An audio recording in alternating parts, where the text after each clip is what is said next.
Hi, this is John Barnes, and you're listening to Kop On. Welcome to Kop On Podcast, you curly and beautifully seasoned fry. Liverpool are boring. Liverpool are dull to watch, as dull as the proverbial dishwater. Question is, are we going to throw out our baby-headed manager with that dirty, dull dishwater? Who knows? But here to discuss that and a million other things in as much, we'll squeeze as much as we can into a short amount of time. I'm delighted to welcome Douglas back, and I want to say Happy New Year to you, Douglas. Douglas from the Dugout Football Channel. Check it out, listeners. Whoever you are, wherever you are, welcome. And Happy New Year. Happy New Year to the listener. Happy New Year. I hope 2026 inspires to be one of the greatest years, if not the greatest. Let's not make it. Why not just make it the best year, where things conspire, all of the blessings go your way? Douglas, welcome back. How are you doing? I mean, how is it watching Liverpool? Because for me, I had a friend visiting it, and she sort of changed the time of the dinner we were going to have, and made it really early. So I missed the last sort of half an hour of the Fulham Liverpool game, and I was delighted because I don't like watching Liverpool anymore, and that's crazy because it's been a staple of my entire life.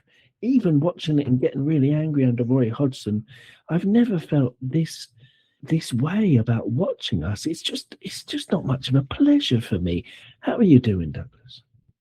Well, first of all, good evening, everybody, and Happy New Year to you, Owen, and Happy New Year to every listener as well. And it's great to be on the first episode of 2026, so thank you very much for asking me. How am I feeling? I'm feeling really dissatisfied. What's the word? Dissatisfied, down. Like, it's not fun watching us at the moment.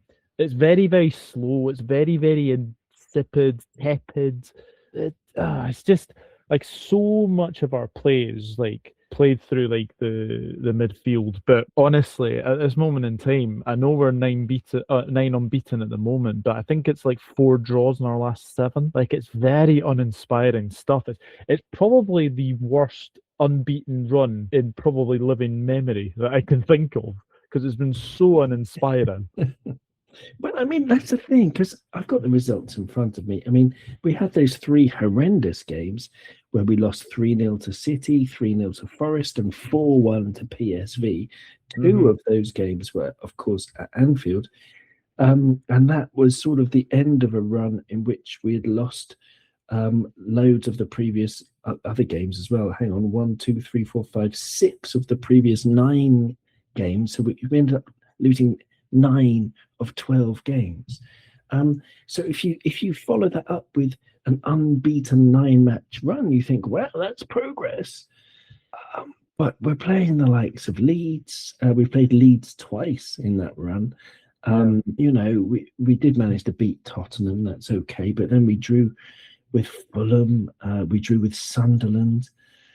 And okay, we've beaten Inter, incredible result. We beat Brighton 2-0 at home, great result. We beat Wolves 2-1. We were clinging on for dear life, but it just seems like it's 50-50. I said that before the Fulham match when we were talking in our group, and I think it was Alan who asked, what are your predictions for today? And I just said, well, it's 50-50 if we're going to win or not. And that's how it turned out. We ended up with a draw. We could have won, we could have lost. Harry Wilson hit the bar in the second half. We weren't really looking like creating very much. We had a few long shots, and it was just, I don't know. I mean, even though I missed the end of the match, I have watched it back, because it's not as if I haven't kept in touch. I'm not, I'm still very much obsessed with Liverpool Football Club, and I follow all kinds of things around it. But it's just, even in this run, like beating Wolves just didn't feel like it. I've never felt this way after wins. We should be very thankful. Maybe are we just asking for too much to want things to change? Or, are we right to sort of demand it? Because the match going fans, the internet fans, people like us, nobody is happy to sit through a Liverpool match. So something's got to change, right? Yeah, something's definitely going to change. I think it's the performances, Owen. I think it's the performances. You kind of look at the way we play. We don't dominate games anymore. Like you go back to sort of the Klopp days, and we were like dominating games left, right, and centre. Okay, some games you wouldn't dominate, and some games you would, but it almost feels like we have a very good half, and then we go into a bit of a period where we kind of sit back, and it's almost like we're trying to sort of catch teams on the counter. It's not very, very inspiring. I think I've seen something. I think it's 5 wins out of the last 15, which to me is not great at all. And yes, obviously, I know we're obviously, like as I said, 9 unbeaten at the moment, but for me, I think that's probably going to come to an end tomorrow night against Arsenal. Thursday. This will be obviously on tomorrow, Wednesday. So yeah, because that game, I hate to say it, but I'm probably going to be watching that game behind the sofa because I just do not know what to expect. But in the big games, we have kind of turned up, as you obviously mentioned, into Milan. No one expected us to get a result there, and we did. We ended their 3-year unbeaten run in the Champions League at home. So, I mean, if we turn up, we turn up. But the problem is, I can only really think of a couple of games that we've really turned up this season, and that's probably Frankfurt away where we won 5-1, and probably the Arsenal game at home where again we didn't dominate, but we managed to beat them. So There was Real Madrid and Villa. They were good results. Oh yeah, they were good results as well. Good performances. Atletico Madrid was a good performance, even though we let them back into it.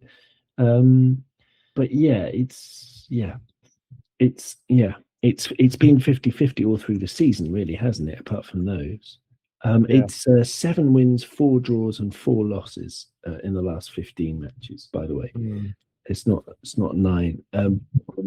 But anyway, yeah, I mean, I get what you're saying, but I mean that brings us to like the question. I mean, why don't a friend of mine who's brilliant? Well, it's more of a friend of a friend. I went round to his place for a cup of tea once, and he's a brilliant professor of political history and politics in general. Very knowledgeable guy. And he said, in politics, one of the things that in party politics, especially what the politicians will do is they will force the people to make a decision, and it's a binary decision. It's a yes or no decision on a subject that is very complex. So, for example, there are lots of people who are like conservative politicians, for example, who will say, well, are you anti-immigration or not? Are you anti-abortion or not? And people get forced to take a position on something that is actually very complex, and you need a lot of information to actually be able to make a value judgment. And the people with a lot of information on it often understand that it's a very complex issue. It's something that really opened my eyes to the world of manipulation and things like that. But bringing that to Liverpool, we've got slot in or slot out as a very binary decision on a very complex subject. So I'd like to discuss that with you. Doug, where do you stand on slot in or slot out? Or, I don't know, just talk about the complexity of it. I don't know. Yeah, it's a really difficult one because I think, look, he obviously won us the league last season. Let's be honest. We'll always be thankful for that. He brought us number 20 home. It's a shame with what's happened this season. I think we kind of rode our luck in the first sort of 5 games. We were winning games, but we weren't winning them comfortably. Bournemouth, we were pegged back to 2-2. They could have easily gone 3-2 ahead. And then we obviously got 3-2 ahead, and then we managed to get the 4-2. Newcastle away, I can remember that one being very, very stop-start as well. That was 2-0 up, and that was 2-2. And then obviously we had Wenger Moore come on to win that. Burnley away, that was a very, very narrow win as well. Arsenal at home as well. So, we have rode our luck. I think the thing is with slot this season, I think he's lost his bravery because you remember last season that if we were like losing a game or we were like drawing a game, he would bring on like an extra attacker. But this season seems to be like basically get a goal, try and defend the lead, and then try and bring defenders on, and it's not working. Something's not working. I don't even know what to believe these days because there's basically people are talking online. There seems to be unrest between Slot and Hughes. Whether you believe that or not is another matter. But it feels like it may be coming to the end of the Slot era. I do have a feeling that he'll probably be away in the summer because I just think the performances haven't been good enough. And he seems to be neglecting the youth academy, I feel, as well. He does have his favourites when we actually look at players. He definitely plays like the likes of Cody Gakpo, for sure. But it's really difficult. I'm probably on the fence. Like I'm not slot in or slot out. I'm probably on the fence. I want him to turn it around. Obviously, I would love it if he turned it around, but just getting to the feeling of like maybe his time is coming to an end. It just feels like that. How are you feeling about it? Well, it's a great answer. And I'm also a bit conflicted. What I said earlier in the season was that if we get as low as 14th, which I saw as a distinct possibility, then I would have no, if I was the sporting director, I would feel I had no choice and I would get rid of him. But and when I said it, people were like, God, 14th, we're never going to go down there. We're not Man United, who we shall talk about soon, by the way. But we actually got as low as 12th in that horrible run. And I was really considering being slot out at that point. But now things have changed. It's almost like it's not a question of league position for me anymore. It's a question of seeing improvement in performance, because like you say, performance is the most important thing. And I just see us getting worse in many ways. And there is a context for it, of course, with injuries and Salah. And of course, the entire context of this entire season will never be forgotten or overlooked on Kop On about Diogo Jota and his dear brother, and how that's got to affect everybody. And I said at the start of the season, everybody gets a free pass for this season. But my limit is 14th. I stand by that. If we get as low as 14th, he's got to go, in my opinion. But I'm slightly changing to the fact where, because it's so obvious, and it even seems obvious to Arne Slot himself, the various areas where we need to improve. Like we need to improve set pieces. We need to improve the pace of our play. We need to improve. Sorry, I think my computer's glitching at the moment. Oh, okay, sorry, excuse me. We need to improve the pace of our play, the imagination, running off the ball. We need to improve our pressing. That's a big thing. Yeah. And Slots mentioned most of this himself in the press conferences, but then when it gets to match day, we don't see it. And that's worrying me. That worries me, because I think, well, surely, like, I know there were articles about how we can't at the moment play faster because we don't have the personnel, or we can't have people dribbling because we don't have the personnel. I don't buy that for a second, because I think we have Rio Ngmo on the bench, and like you say, he needs to trust his squad more. For me, I see that there's no cohesion. I see unhappy players. I see confused players. When you talk about bravery, I see scared players who are scared to lose the ball, who are scared to take a risk with a dribble or whatever. And it's got to a point where I think we have fantastic players, especially in Wirtz and Ekitike, Gravenberg. We've got some fantastic young players. Really, I'm really excited about these players. And what I want is for everybody to be happy and everybody to work together to bring the best out of them. Not just those players, but all of our players.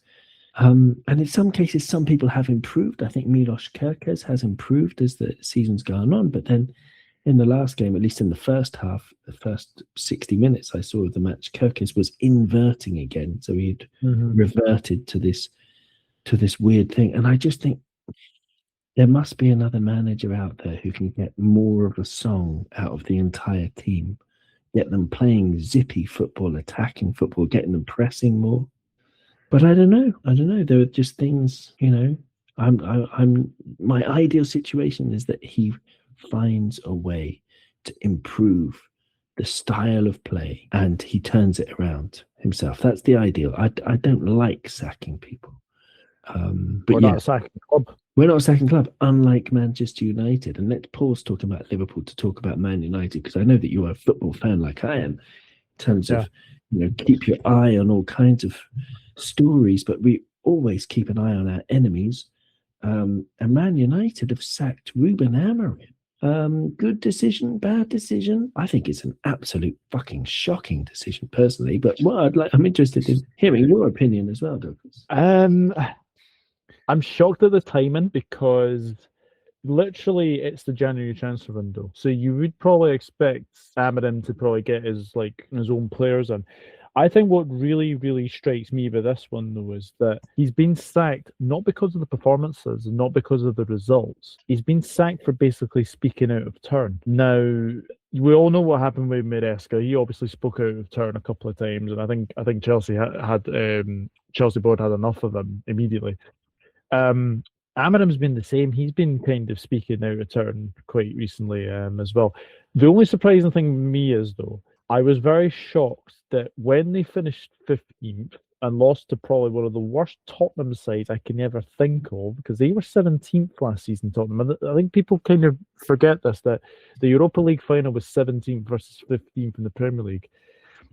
I was amazed he wasn't sacked after that game, because I think he's now got the lowest permanent win rate of any Manchester United manager. Since the Second World War, yes. Yes. And I think as well, he didn't want to adapt. He was always keeping this back three, back five. Like he didn't want to adapt. There were some games he did play a back four. I will give him that. But to me, he never looked happy there. Like, this was a guy that was wanting to join Manchester United in the summer. He wanted a full pre-season. He didn't really want to come in mid-season. So he got that this season. He got a full pre-season, got his own players in. I think Mbeumo's been a very good signing. Cunha has been a very good signing, I think, as well. Obviously Lenny Yoro is one that's sort of dividing opinion. Sesko will probably come good, I would say, but again, it's a big money transfer as well. I think Man United have made a big mistake there. I really, really do. I think if you look at what's out there, it is looking like Ole Gunnar Solskjaer is going to come back. Now, if that means that basically Ole's at the wheel, songs start again, then that'll be good. If it is Ole, then Manchester United fans will be like, okay, well, we know he's going to just be interim, but what if he has a very, very good end to the season? Man United fans would be like, oh, we need to make Ole the permanent manager again, etc. But I honestly think, and I don't know what you think about Ineos, but I think they have made some baffling decisions recently. And honestly, Jason Wilcox, Omar Barada, are they football people? Like, I know Omar Barada was at Manchester City, but you don't go from Manchester City to Manchester United unless you're like really, really, backed. Then was the Dan Ashworth debacle. That he was gone after 5 months as well. Honestly, I think Ineos, if I'm a Manchester United fan, which thankfully I'm not, but if I was, heavens, okay. If I was, I would not have any confidence in Ineos in making football decisions, because I just think they're making decisions really, really weird, and it just baffles me the timing of Ruben Amorim's sacking, and I think they might live to regret it, because I think regardless of like how inconsistent Manchester United have been, I do think they were getting somewhere with Amorim. I do think they were getting somewhere with Amorim. So I think they made a big mistake. Darren Fletcher's going to take the charge of the team against Burnley. We'll wait and see what happens. But I honestly think they made a big mistake getting rid of Amorim. Well, I've got lots to say on the matter. But yeah, that's the big thing for me. Ruben Amorim took over in November 2024. Ten Hag lost his job on October the 27th, 2024. And Manchester United were 14th in the league. And they were an absolute shit show. They were completely crap. So Ruben Amorim's first Man United starting 11 was Onana in goal, Mazraoui, De Ligt, Johnny Evans, who was still playing football in October 2024, Mazraoui, De Ligt, Evans and Dalot, with Ahmad, Ericsson, Casemiro, Garnacho, Fernandes and Rashford. That is a lamentable team. That is a team they were basically relegation fodder because they hated each other. Fernandes was crying every match. He was the worst captain I've ever seen for any club. And they were in a complete meltdown. He came in the middle of the season, which is a very bad idea. He said it himself. And he turned that around, I think, to get to a European final, even though he did end up losing to Spurs, was absolute genius from Amorim with that team. Think about those players, Douglas. Onana in goal. De Ligt, Evans, Dalot, Casemiro, old man Casemiro, Garnacho, who didn't give a crap. Fernandes and Rashford, who was swanning around with his head up his butt. Absolutely, that is a shocking team. And Ericsson as well, Christian Eriksen. I mean, we all love Ericsson after what happened to him on the football field, and we're so glad that he's still with us. But did we play Premier League football for Manchester United just a year and a bit ago? That made no sense. So they've given Amorim 14 months to implement an entirely new system with a team full of absolute duds, average at best. Mazraoui's kind of average. Bruno Fernandes, he's got talent, but he's their best player. But he's sort of their one very talented player, I suppose you could call him that, even though I hate him. And he downs tools, and his mentality is like a child. Were you surprised they didn't cash in on him in the summer? Well, I'll come to that in a minute, because I just want to think about Amorim taking them from 14th and that team to 6th. They're 6th in the league right now. They're 3 points off 4th. And 14 months later, this is the moment where you think, well, hell, maybe that our football isn't great to watch. Maybe he hasn't won many matches, but he's turned something around here.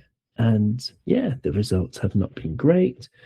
But for me, he was saying or intimating that they didn't back him. They didn't sign his players to play in his positions for his system. And that's just it's loony and it's stupid at the same time. It's like crazy and stupid. Like that kid you went to school with who'd sort of, piss in his own school bag and punch himself in the face. It's like it's crazy and it's stupid at the same time. Like you're just doing yourself a disservice. So obviously the higher ups are a massive part of the problem, if not the main part of the problem. I agree. As for Fernandes, yeah, I mean those higher ups. Imagine getting 100 million bid for Fernandes. I mean, I suppose because it's them, they would have bought some absolute dross to replace him with. So maybe it was the right decision to keep your best player. But 100 million for that age of that particular player, who's a lamentable captain. Yeah, that was stupid. One of many stupid decisions. But so Ole Gunnar Solskjaer. I looked into it because obviously I haven't been following his career since he left Man United. So he left Man United in 2021. His record there was 168 matches played, 91 wins, 37 losses, 37 draws and 40 losses, 91 wins, 37 draws, 40 losses, and a win percentage of 54%. It's pretty good, actually, between 2018 and 2021. From 2021, he didn't have a job until about this time last year, 18th of January 2025, where he took over at Besiktas. But he won 15, drew 5, and lost 9. He had a 51.7% win rate there. But he lost his job. Get this. If I find the thing again. Oh, hang on. I've got a Wikipedia's automatically closed where I was. Hang on. Here you go. So about losing his job.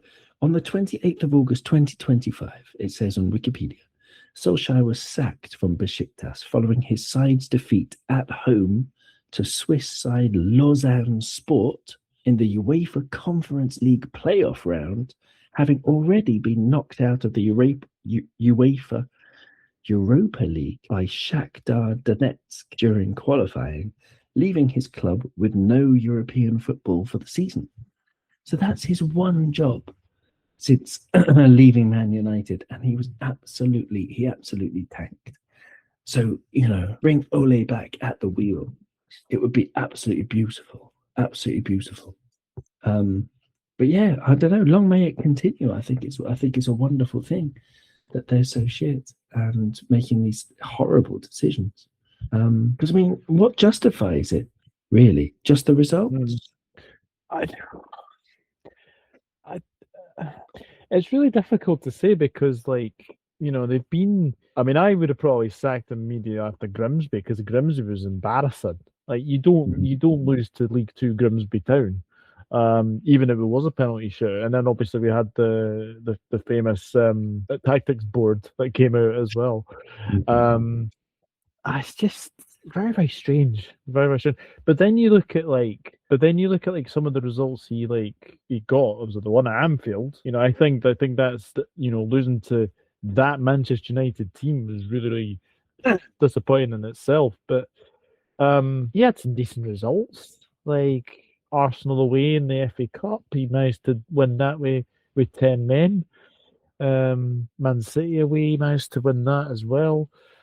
Yeah, just very, very strange. But then I look at what Chelsea are doing, getting rid of Maresca and then bringing in Liam Rosinha. Is that I know you watch a little bit of French football. And I know we were talking off air, obviously, about Liam Rosinha, but giving him a 6-year contract.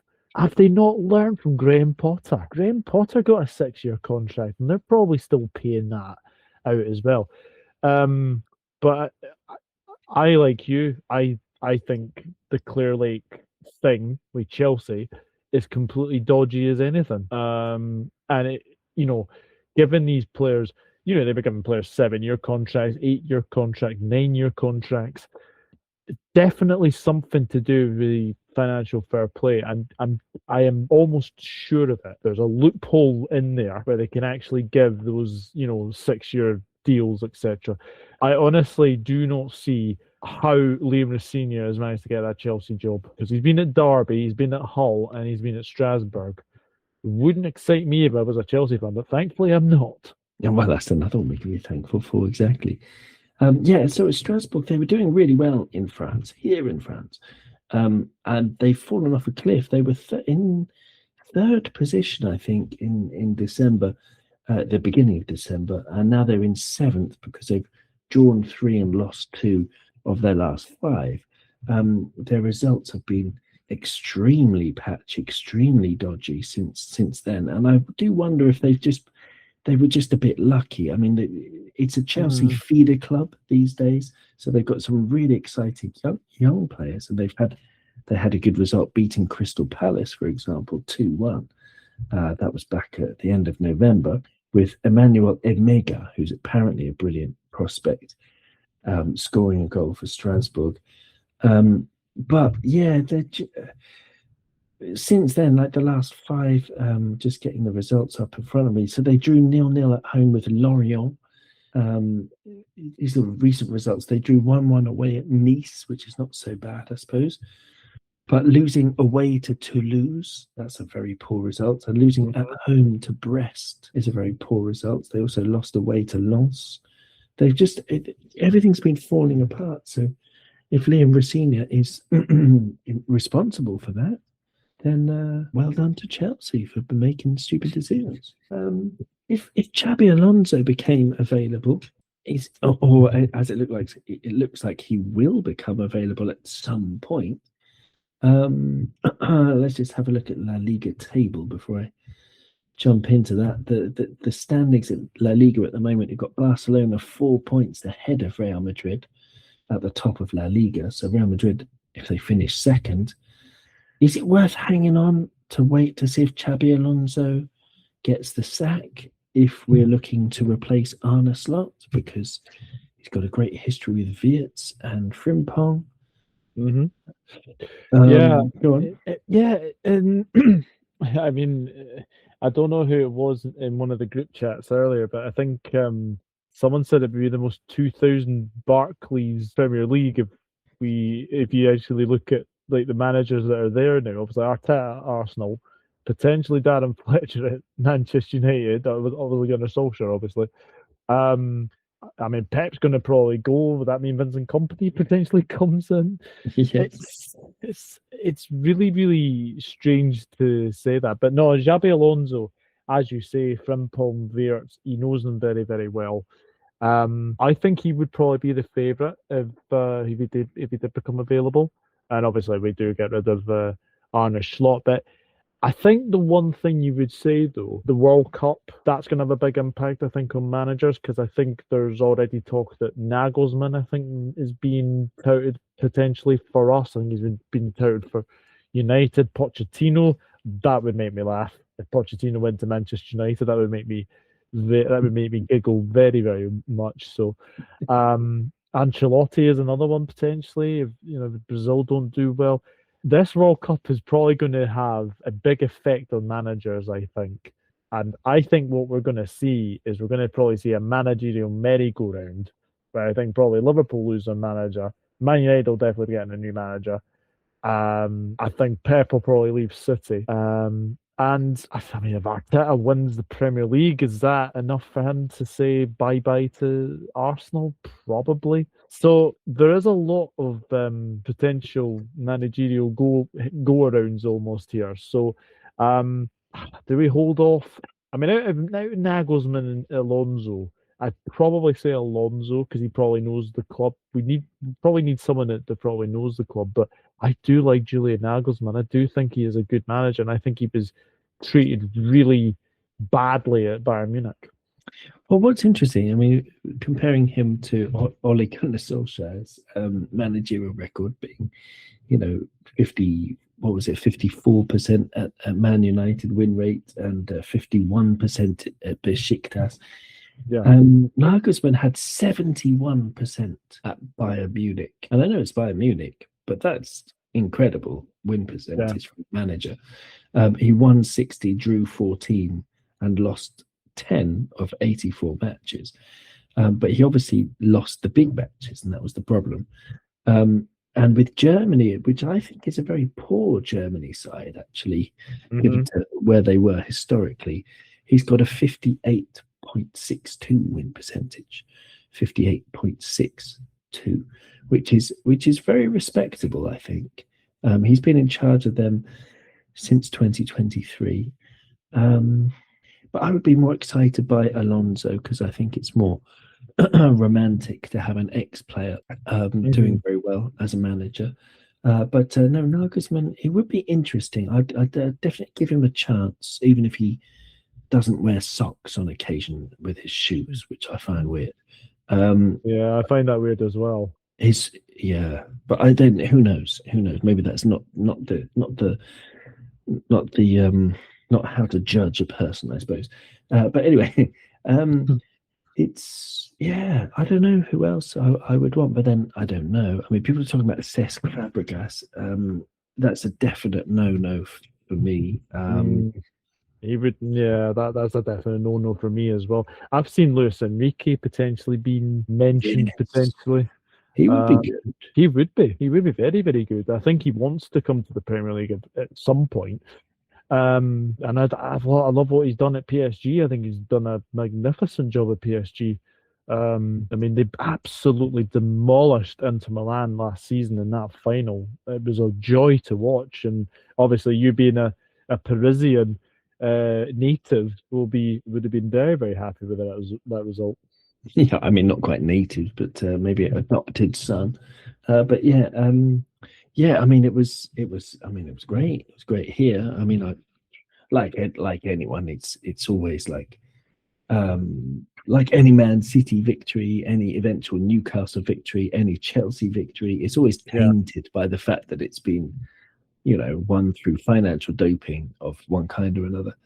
It's not as if had it been an organic victory, I would have probably, that's why I've never really been a PSG supporter, even though I've, it's I don't know, I can't get fully behind them, but I appreciate them as a club, and they've got some wonderful, wonderful players. But now they're not doing so well. I mean, they're second in the league, but they're all looking knackered, and the injuries are piling up. It's a little bit like what happened with Jurgen, I think, after when Henderson, Fabinho lost their legs. It looked like around about that period for Liverpool.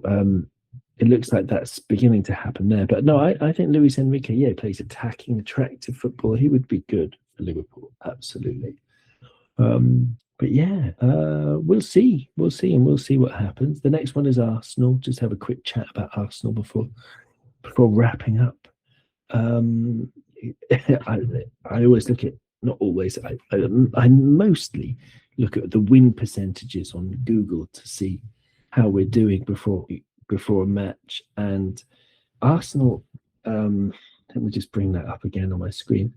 They are very, very, very strong favourites, which is actually unusual. They're 62% to win the match with 22% draw and only a 16% chance for Liverpool to win the match, which is really crazy. That's really crazy, because normally it's about 50-50 between Arsenal and Liverpool. So 62 to 16% for a win for either team. But I agree with Google. I think maybe Arsenal have even higher than 62% chance of winning, because it's at their stadium and they're on a big high. I mean, other than luck, how are we going to win this match? I mean, you have to keep Saka quiet, you have to keep Martinelli quiet, you have to keep Trossard quiet.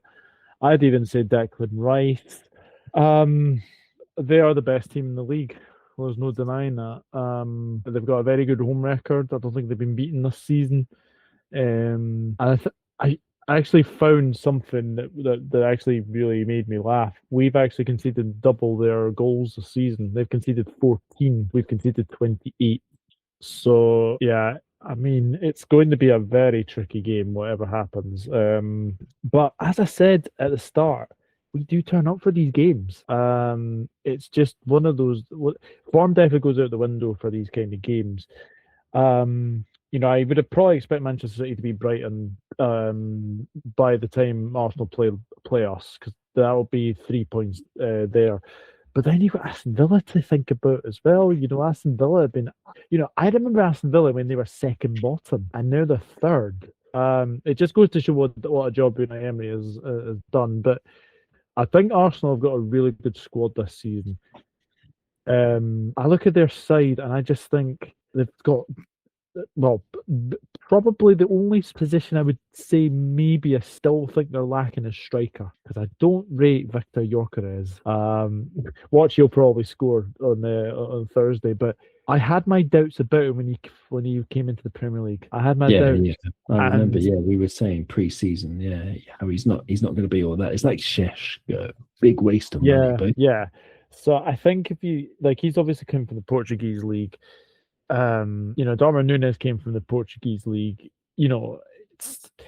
I have called him a flat track bully, because I do think he will score against the so-called lesser clubs, but he'll struggle in the big games. And I remember him at Anfield. He hardly got a sniff at Anfield. Like Van Dijk and Konate that day were very, very good. So they are the best at set pieces. There's no denying that. They are the best at taking corners. So we need to be obviously wary of that.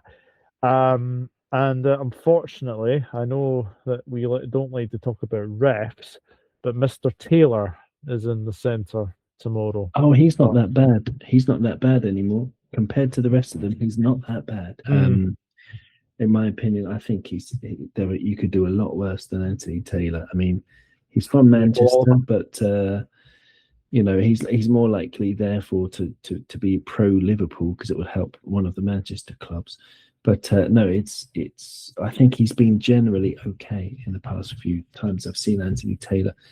We're talking about set pieces. Liverpool's non-penalty set piece difference of -9 is the worst in the Premier League. We're 20th on the list, and we are one of only 7 teams with a negative difference. Outside of the relegation zone, only Nottingham Forest, Bournemouth, and Palace have a negative difference. And by comparison, league leaders Arsenal have a +8 difference. So that difference is 17 goals, -9 to +8. That's a 17-goal swing in their favour. That is absolutely huge. It's not the only thing in football, but it's not right to bring it up. That it is, you can't dismiss that. That is absolutely a horrendous record.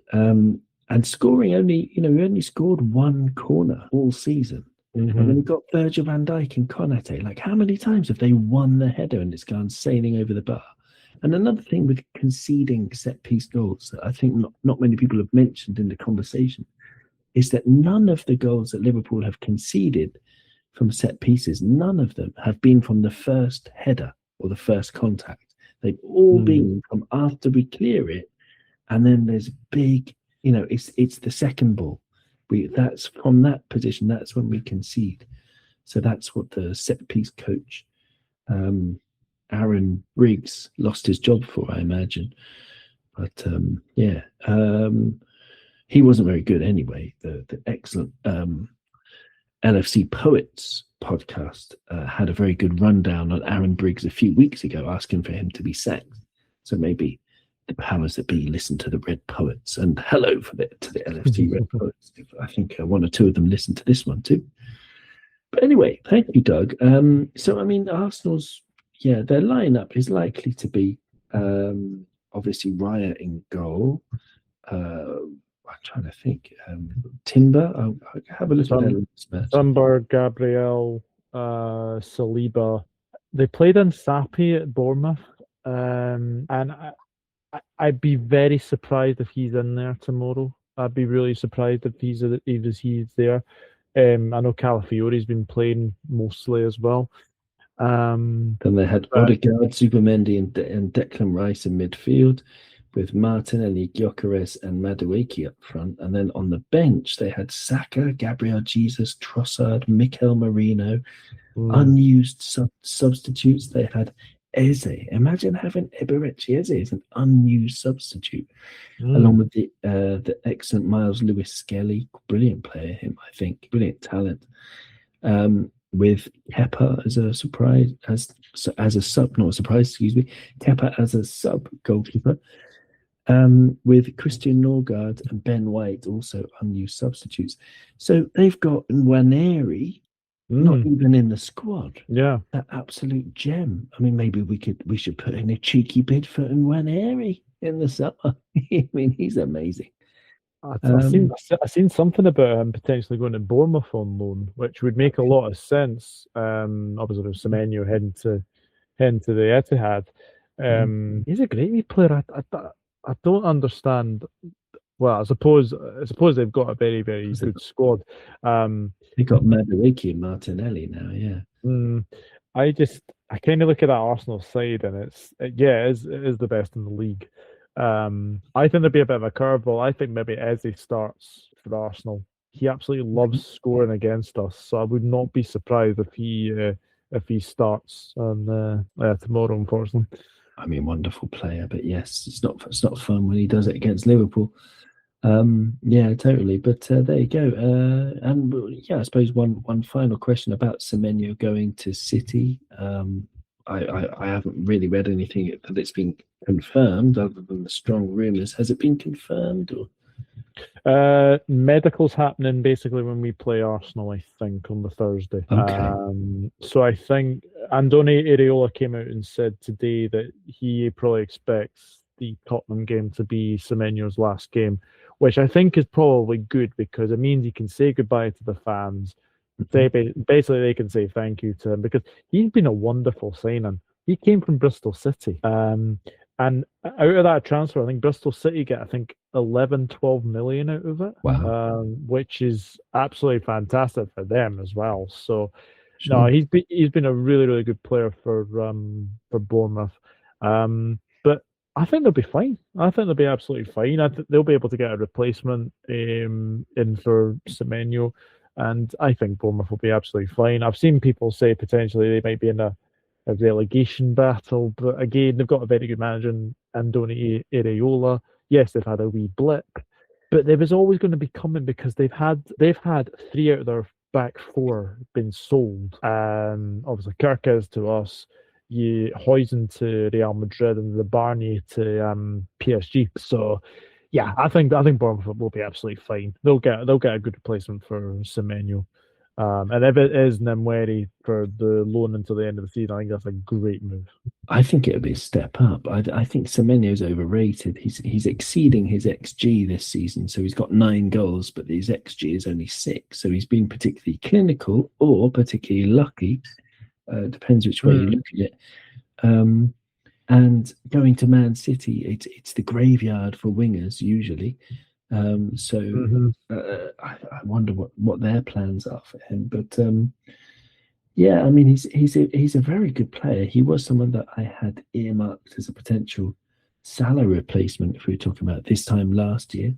But I don't know. I think we could do better. So like he's a very good player, but he's not elite. He's not, not 65 million worth then. I doubt it. Maybe 50. It depends. It's very hard to value players. Ever since Neymar went for 220 million, it's been very difficult to value players. I mean, nobody's worth anything like that. I mean, 65 million as well. There should be a cap on it, and they should be forced to give money to good causes like saving the planet and the environment. That's just my opinion. It won't catch on. But anyway, yeah, I'm not that bothered. I think there are brighter, younger players with the same hunger, because I'm very impressed with Semenyo's hunger and defensive work. And I want someone fast with defensive work. I basically want to sign Sadio Mane again. I want to sign Luis Diaz again. I want to sign this kind of player with an extraordinary amount of skill and hard work and pace. And then we'll see what happens. And Semenyo's got the hard work, he's got the pace. He doesn't quite have that incredible skill that I would like. But yeah, we'll see who we sign. Are you hoping for any January signings? A centre back. I think that's the main one for me. And probably a number 6, to be honest. I know we've all been sort of crying out for sort of a number 6. Adam Morton would be the dream for me. But we'll wait and see. January window, we usually get somebody in, but it'll be very, very interesting. I don't know if there'll be many outgoings either. I can't really see that. I've seen people say Elliot's going to potentially come back to us. I don't see that. I really don't. It's a real shame actually what's happened to Elliot, because I thought that was a very good move when he went to Aston Villa, but it just hasn't worked out for him at all. I thought it was a very good move because I thought that Unai Emery wanted to play him and he had something to do with that move, but evidently not. And that just doesn't make any sense whatsoever, why they would sign a player that the manager doesn't want. Because I feel really, really sorry for Harvey. Yeah. It seems like a massive oversight by the directors of football to agree a move that for a player, whereas the player is not going to play a single minute of football. And if that is the case, we should bring him back straight away. I don't know why we're on the 6th of January and it hasn't happened yet. Very odd, the whole thing. and I feel very sorry for Hardy. Anyway, I've got to go. Douglas, thank you very much for being a wonderful guest, as always. What's happening with your channel? I know you're extremely busy these days with family and other commitments, but what's happening with the Dugout Football channel? You've had some brilliant previews and shows on there recently that I've been tuning into. What's going on? I'm kind of streamlining back a bit, because obviously being a dad, I don't really get the time and sort of day to sort of now do things. It's mostly more pre-recorded stuff. Obviously, the 20 podcast that I do with my good friend Carl, that's still continuing as well. But I'm still doing my channel. I'm still going to be putting content out there. And obviously with the World Cup coming up as well, I'll be doing some World Cup content. So yeah, still going to be doing my channel. I still love doing it. So yeah. Excellent. And where can we find the podcast with Carl?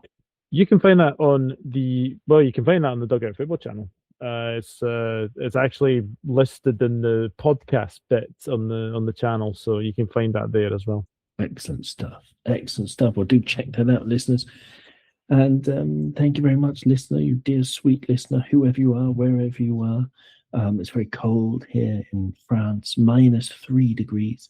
There's been snow, there have been disruptions, but I hope that the winter cold is, thawed as soon as it reaches your doorstep, whoever you are, wherever you are, and your homes are nice and warm and cozy and safe places. Thank you very much, and we'll see you next time. You'll never walk alone. Thank you.